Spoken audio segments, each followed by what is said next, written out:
يا صباح الفل، يا صباح السعادة، يا صباح الهنا. بما اني بادئين الفيديو حبيت اصبح عليكم. يلا كده الاول طبعا الفيديو نستفتح ونسمي بسم الله ونصلي على رسول الله. اللهم صل وسلم وبارك على نبينا محمد عليه افضل الصلاة والسلام. النهارده بقى الفيديو بتاعنا كده يعتبر يوم الجمعة. نشوف عملنا ايه وخرجنا فين. فلوج جديد كده، هو الفلوج يعني بسيط شوية.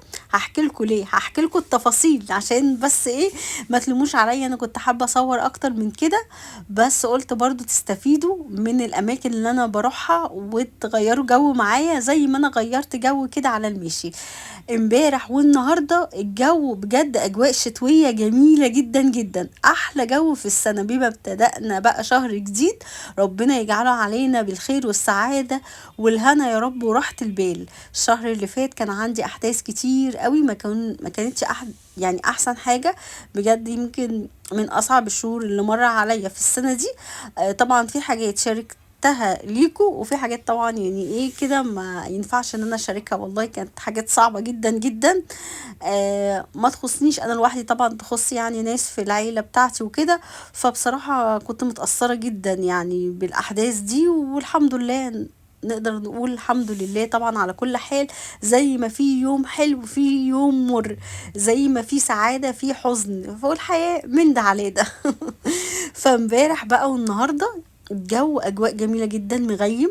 يعني انا بسجل لكم الفيديو تقريبا الساعه 3، والجو عندي كانه المغرب. طبعا اتغيرت الساعه بس برضو يعني الساعه 3، اقولوا الساعه 4 دلوقتي.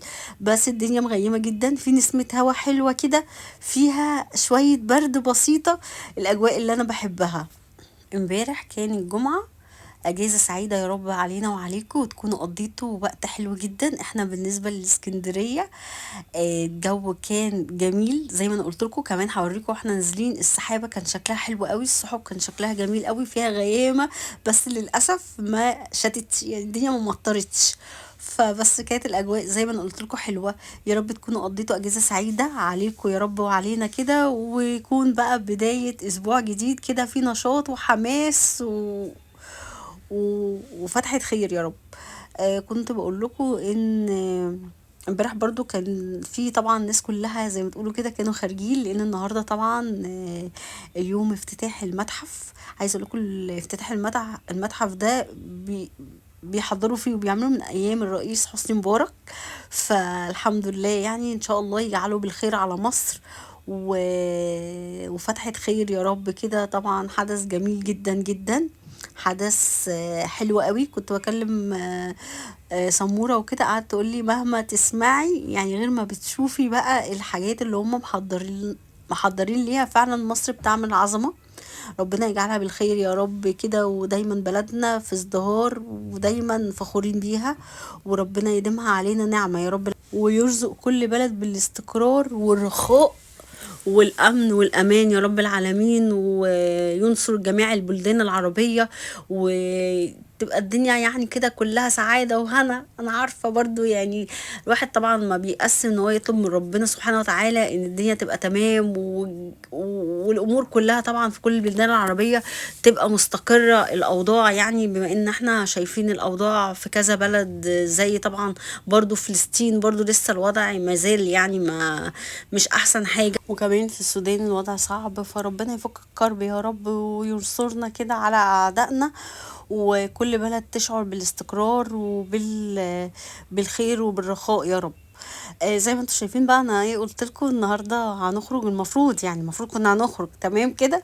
فانا من الفرحه من الفرحه انا ما قلت لا هشرب نسكافيه بره بالمره. بصوا بره بالمره ماشي، هشرب نسكافيه وكده. فانا قمت بقى والنشاط واخدني كده. رحت قلت ايه هعمل بقى الاوضه. يعني عارفين انتوا لما ايه احساس ان انتوا تبقوا جايين من بره الشقه كلها زي الفل والدنيا تمام التمام، ودي طبعا ايه الاوضه هنلبس فيها وبعد كده هنيجي بقى نستريح فيها. لان غالبا انا لما اكون خارجه ما بقعدش بره في الريسبشن ولا حاجه، باجي يا دوبك يعني لو كان مثلا هصلي العشاء بصليها، وغالبا بكون مثلا ايه نازله على المغرب فبصلي المغرب في اي جامع. لكن العشاء بصليها دايما في البيت، الا اذا الظروف يعني ما سمحتش، يعني عشان برضو ايه للمصداقيه ممكن يعني غصب عني ان انا اجمع من الصلاتين. فبقول لكم يعني ان انا باجي بصلي بقى في اوضه النوم وكده، بحب اوضه النوم تبقى زي الفل وتمام التمام وخلاص، ببقى ايه جيت بقى ايه مش قادر، اللي هو مش هقعد اسهر وكده لا بره، لا خلاص انا سهرت بقى ايه بره، يعني قصدي في الريسبشن. خلاص اللي هو ببقى قاعده في اوضه النوم، مين بقى زي كده يعني، ولا بشرب حاجه ولا اي حاجه. خلاص اللي هو كل حاجه بتبقى نفسي فيها عملتها بره البيت.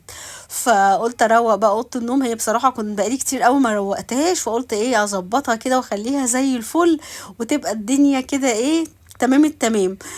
طبعا عملت الحاجات الاساسيات، لو عندي مواعين غسلتها، وبرده الريسبشن ما كانش فيه حاجه، مشيت عليه كده سريع سريع، والدنيا بقت بره زي الفل وتمام. وفطرت احمد زي ما قلت لكم، او انا نسيت معلش، لان كانت جارتي بتخبط عليا، وانا اي حد يخبط عليا بصوا مهما كان ميه نور غاز، اي حد يخبط يعني الحارس، العيال والولاد، العيال اقول لكم الولاد هم خلاص ما بقوش عيال بصراحه، الولاد يعني عايزه اقول لكم ما بيرضوش يفتحوا الباب ابدا، يعني مهما كان عارفين مين بره. طب قولوا مين، طب شوفوا من العيال السحريه، لا كله اول ما الباب يخبط كله بيجري على الاوضه. ما تعرفوش في ايه، وانا سامعاه هنا وانا بسجل لكم الصوت، الباب بيخبط. يا جماعه انتوا فين، اين انتوا يا قوم، كله اختفى كله عمل. قلت ده اكيد يا اما نور يا غاز. فكانت جارتي يعني كانت عايزه الكرسي اللي هو كرسي السلم يعني، ما علينا. بس انا قلت لكم انا بقى نسيت اقول لكم يعني ان احمد اللي فطر والولاد ما فطروش تقريبا برضو، مهاب بس اللي فطر كمان، وخلاص على كده يعني. طبعا بوسي ولوجي لا، دول البرد اللي واخداه لوجي، وبوسي واخداه بس على خفيف مش زي لوجي بصراحه. وكنت بشتكي لكم ان هي دايما بترجع الدواء، عايزه اقول لكم ففي حد يعني مشكورا قال لي اديها الدواء على معده فاضيه، بس للاسف هو الدكتور قال لي لا لازم تكون واكله قبل ما تاخد الدواء بنص ساعه، لان الدواء ده بيعمل قولوا معايا دوخة، بيعمل دوخة. وهو فعلا قريت كده لانه مضاد حيوي وكده، فقريت ان هو من اعراضه ان هو بيعمل دوخة وهبوط، فكان لازم انها تبقى واكلة يعني. فالدور بقى دلوقتي الحمد لله السخونية قلت، والاحتقان الحمد لله يعتبر راح، بس بقى قلب الموضوع بكحة. وانا طبعا ما كانش فيه كحه لما رحت للدكتور، ما كانش فيه كحه، ما كانش بالكحه خالص. النهارده قايمه بتكح كحه فظيعه، ما بتاخدش نفسها من كتر الكحه. عايزة برضو يعني من كتر الأدوية اللي هي بتاخدها بصراحة أنا مش عارفة أعمل إيه الصراحة، مش عارفة أروح فين وأجي منين. إن هي بقى إيه، ما صدقت إن السخونية خلصت، فخلصنا دواء السخونية، فهضطر إن أنا أجيب لها دواء تاني للكحة، لأن بصراحة كحتها صعبة قوي. وبتشرقها جامد جدا. فهو الجو خلي بالكم صعب، يعني الجو اليومين دول صعب، موضوع البرد ده.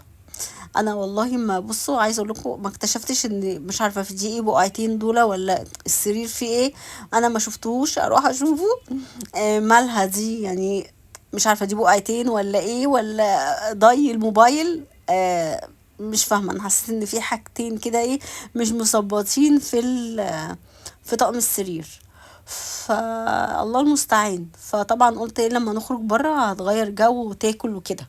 ويعتبر يوم الجمعة ده يعتبر خفت، يعني يعتبر خلاص الحمد لله ايه خفت، بس انا همشي على المضاد زي ما انا، هو المدة تقريبا صح 5 ايام، وتقريبا كده كان فاضل فيه جرعة وخلاص على كده ويخلص يعني.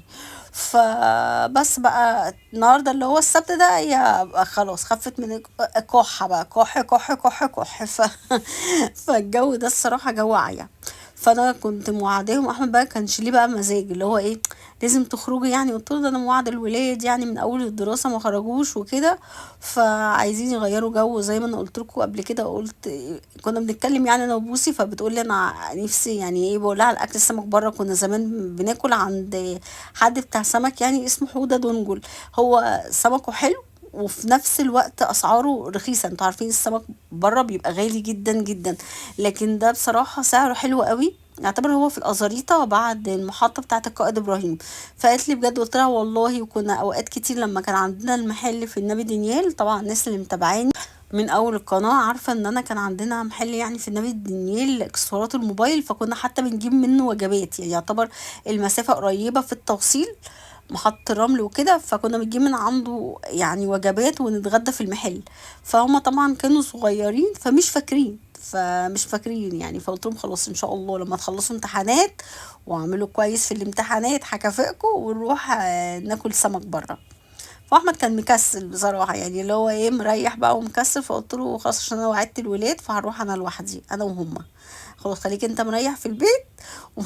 خلاص انا اكلمت نفسي ان انا هاكل بره، او انا مش هعمل اكل، ممكن كنت جبت لهم اكل تيكا يعني تيكا واي من بره، مش مهم حته اعمل اكل، بس انا كنت يعني طب الاكل اللي انا هجيبه في البيت هو اللي هصرفه بره، فبالمره هم يعني يعيشوا معايا الأحداث، يعني حتى لو مرة كل فين وفين أو كده يبقى عرفوا الحاجة دي. فقعدوا يقولوا لي لا خلاص بلاش، ما دام بابا ملوش مزاج يعني ان هو ينزل، او يعني تعبان او مرهق او كده. فقلت لهم لا، انا هوديكوا يعني مش مشكلة. انا هوديكوا. قالوا لي لا عشان المواصلات وكده، قلت لها يعني طول عمرنا يعني بالعربية، ما احنا على طول يعني حياتنا مواصلات على طول.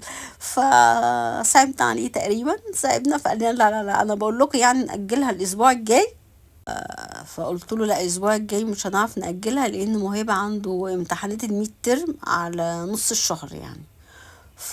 يعني على اساس ان هما يعني بيذاكروا يعني، بس عملت اي حجه بقى، اوعى تقولوا له عملت اي حجه، قلت له ده مهم عنده امتحانات ومش عارفه ايه، فمش هنأجلها. احنا اكرمنا نفسينا بقى يعني، بانسي كانت بتمتحن ولوجي كانت واخده دور برد جامد، يعني وكان زي ما انا قلت لكم الاحداث مش احسن حاجه، فهننزل.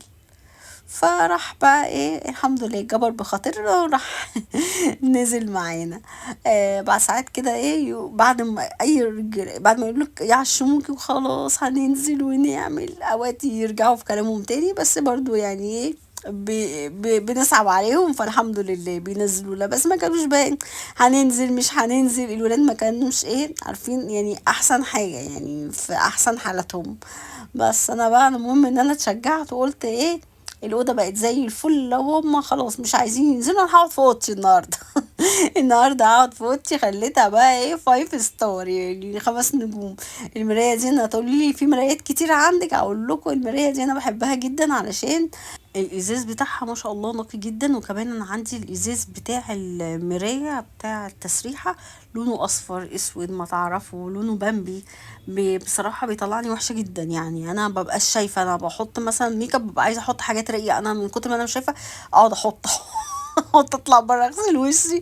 ايه ده، فبوسي بقى بتقولي طب خلاص خليها عندك يا ماما، وبعد ساعات تيجي تشوف نفسها فيها، وعندها ما شاء الله الازاز بتاع المراية بتاع الأوضة بتاعتها حلوة جدا، يعني الإزاز نفس تقريبا الإزاز بتاع المراية دي، فخطير بصراحة ما شاء الله اللهم بارك يعني. فبتسيبها لي بقى أنا يعني إيه ألبس فيها.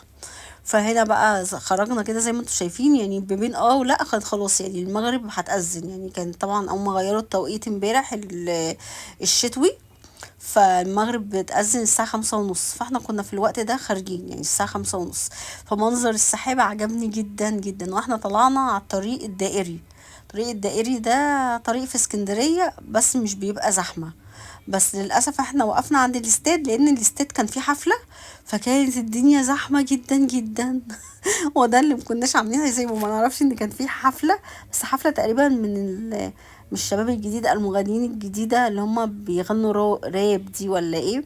ما علينا يا جماعة، اصل أنا ماليش انا كبيري يا عمرو دياب يعني كده يعني الجيل ده، لكن في اللي هم بيقولوا عليهم ايه والله ما فاكرة اسمائهم، يعني من كتر ما انا بتلخبط اسمائهم غريبة فمش عارفاهم، بس الولاد عندي عارفينهم. هم قالوا مش عارفة، كان واحد اسمه شهاب حسني تقريبا حاجة زي كده، ومروان موسى حاجة زي كده. بصوا الشكل حلو قوي. فكرني بالقاهرة، يعني نادر قوي لما احنا طبعا بنخرج بالليل، لان احمد بيفضل السواقة في النهار لكن ما بيحبش السواقة بالليل. فهو عشان كده يعني نادرا لما بنخرج بالليل، فالاجواء دي حلوة قوي انا بحبها. بصوا الانوار، فقلت ايه كده اصور لكم يعني ايه الطريق. طبعا لما نروح بقى احنا زي ما انا قلت لكم احنا هنروح عند حوضة دنجل، بس الاول واحنا معديين كده رحنا على كارفور. مش كارفور، الداون تاون، عشان انتوا بتقولوا كارفور، لا رحنا على الداون تاون.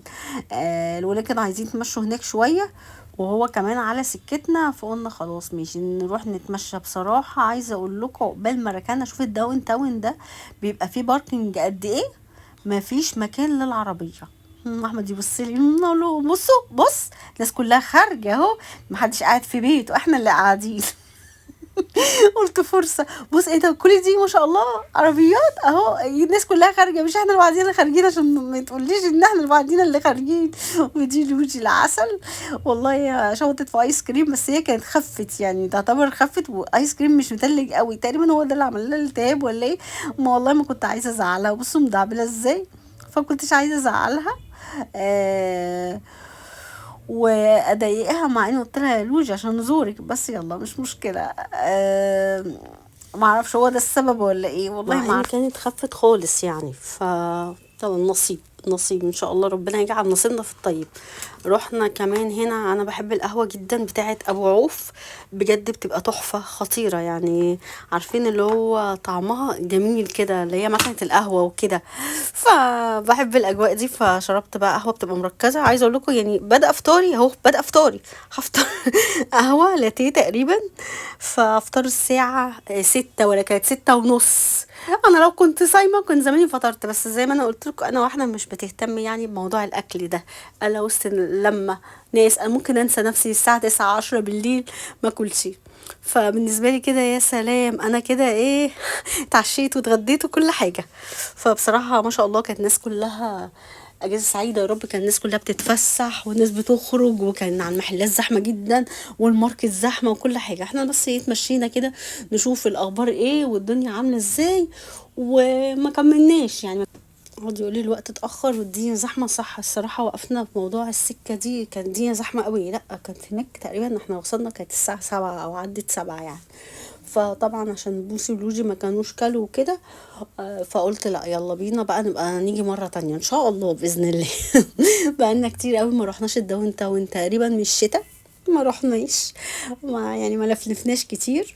وهنا بقى كنا طلبنا كده زي ما انتوا شايفين، اهي بوسي اهي. هي اللي عايزة تجرب الأجواء دي. فهنا بقى يعني وجبة السمك، الوجبة عايزة اقول لكم ممكن تكفي فردين ما شاء الله. زي ما انتوا شايفين الطبق كبير قوي، بينزل معاه رز، في طبق جمبري، وفي سبيت، وفي كمان ايه تاني سمكة يا بوري يا بولتي، وبينزل معاهم طماطم مخللة وبتنجان مقلي وفلفل. اهو ده وجبة السمك، وده السبيت وده الجمبري. بس السبيت ما كان يعني قليته مش احسن حاجة، مش زي ما انت بقى بتعملي في البيت، بس الجمبري كان خطير، كان كبير جدا جدا يعني. عايزة اقول لكم الجمبري كان خطير يعني، الحجم الكبير ده. كان طعمه تحفة زي معمول زي في البيت بالظبط، والشوربة كانت خطيرة بجد. عايزة اقول لكم تقيلة وجميلة. وكمان الحاجات اللي هما بيحطوها مع الوجبات زي الفلفل زي السلطة كان طعمها خطير. الرز برضو يعني زي برضو رز البيت، بس بالنسبة للوجبة وبالنسبة للسعر والمكان يعتبر حلو ومناسب بالنسبة لبتوع سمك كتير. طبعا ما عرفتش اصور قوي لان الدنيا كانت زحمة قوي قوي فوق ما تتخيلوا. عقبال ما يعني جينا وطلبنا وقعدنا انتظار، فكانت الدنيا فظيعة. بس الجمبري زي ما قلت لكم كان خطير، والسمك في المجمل العام كان حلو جدا جدا. فان شاء الله تروحوا وتجربوه ويعجبكم باذن الله. يا رب بقى الفيديو النهارده كده يكون عجبكم. لو عجبكم بقى الفيديو ما تنسونيش بلايك وشير وكومنت حلو منكم، بتساعدوني جدا جدا. بحبكم في الله، والسلام عليكم ورحمة الله وبركاته. اشوفكم على خير فيديو جديد، مع السلامة.